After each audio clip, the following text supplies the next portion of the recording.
Tokoh penyebar agama Islam di zaman Wali Songo, Syekh Maulana Maghribi sangat dikenal. Bahkan, di berbagai daerah terdapat makam tokoh penyebar agama Islam di era Wali Songo ini. Di wilayah Tegal sendiri terdapat 5 makam Syekh Maulana Maghribi. Bagi sebagian kalangan akan bertanya kenapa terdapat makam lebih dari satu sebagaimana umumnya seorang tokoh. Setidaknya, menurut catatan penulis sejarah Tegal, Ahmad Zubaidi, 5 makam tokoh yang dipercaya sebagai makam Syekh Maulana Maghribi. Berikut lokasi 5 makam Syekh Maulana Maghribi. 1. Makam Syekh Maulana Maghribi di Desa Danaraja, Kecamatan Margasari. Dikenal seorang ulama penyebar agama Islam di Desa Danaraja dan di sekitarnya. Nama aslinya hingga kini tidak ada yang tahu secara pasti. Syekh Maulana Maghribi sempat menulis kitab atau naskah yang dikenal dengan Naskah Rambang. Naskah ini digunakan oleh beliau sebagai media untuk berkomunikasi dengan masyarakat setempat. Di dalam Naskah Rambang, terdapat ajaran-ajaran Wahdah Al-Wujud.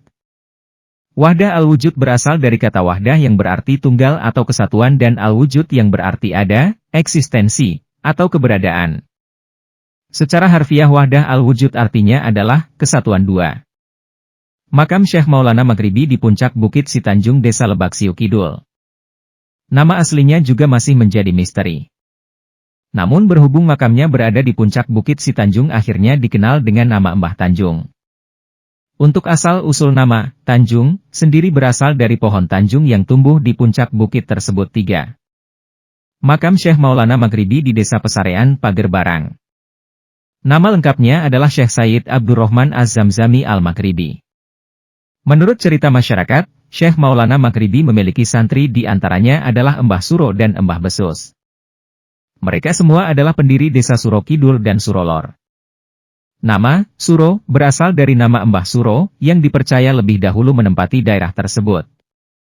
Namun karena Syekh Said Abdurrahman Az-Zamzami Al-Maghribi berjasa dalam penyebaran agama Islam di daerah Suro Kidul dan Suro Lor, maka akhirnya sejak tahun 1930 nama Suro Lor resmi berganti nama menjadi Desa Pesarean.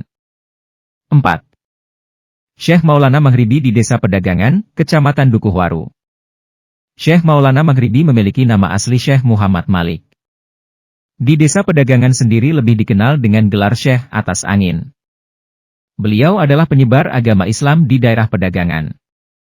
Dalam Kamus Bausastra Jawa disebutkan bahwa atas dapat berarti dhuwur atau di atas, sehingga jika dirangkai dengan kata angin, maka dapat dipahami sebagai kalimat perumpamaan. Di mana perumpamaan dari kalimat atas angin artinya adalah terkenal.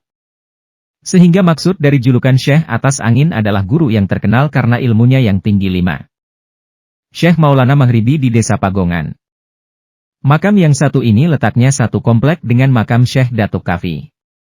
Dia merupakan ulama yang lebih dahulu datang sebelum Syekh Datuk Kafi. Menurut Zubaidi, keunikan dari makam Syekh Maulana Maghribi adalah hampir semua makamnya bersebelahan dengan makam Syekh Jambu Karang, termasuk yang ada di Danaraja, Lebak Siu Kidul, dan Pagongan. Penulis buku sejarah Tegal dari sisi Nusantara dan kolonial ini menjelaskan, Maulana Maghribi tentu bukan nama yang sebenarnya, tetapi nama julukan atau nama panggilan. Maulana bisa mempunyai arti, yang dijunjung tinggi, yang dipertuan agung, pemimpin, atau yang mulia. Sedangkan Maghribi bisa memiliki makna, barat. Maghribi juga merupakan nama lain dari negara Maroko.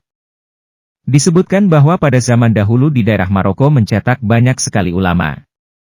Mengutip pendapat Habib Muhammad Lutfi, bahwa Syekh Maulana Maghribi jumlahnya sangat banyak, ada sekitar 200 ulama berasal dari Maghribi, Maroko, yang ditugaskan untuk menyebarkan agama Islam di Jawa.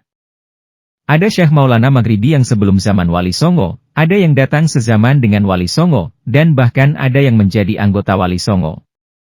Maghribi adalah nama daerah. Pada zaman dahulu setiap ulama yang berasal dari Maghribi dinamakan Syekh Maulana Maghribi. Mengapa? Karena orang Jawa cenderung menyebut nama orang dengan menambahkan nama daerah di belakang namanya, kata Zubaidi. Misal saja ada Joko Tingkir, yang berarti pemuda dari Tingkir. Joko Tarub, pemuda dari Tarub, dan sebagainya. Contoh lain adalah Syekh Maulana Ibrahim As-Samarakondi, lanjutnya. Nama, Asmarakondi, diambil dari nama kota yaitu Samarkand, Uzbekistan.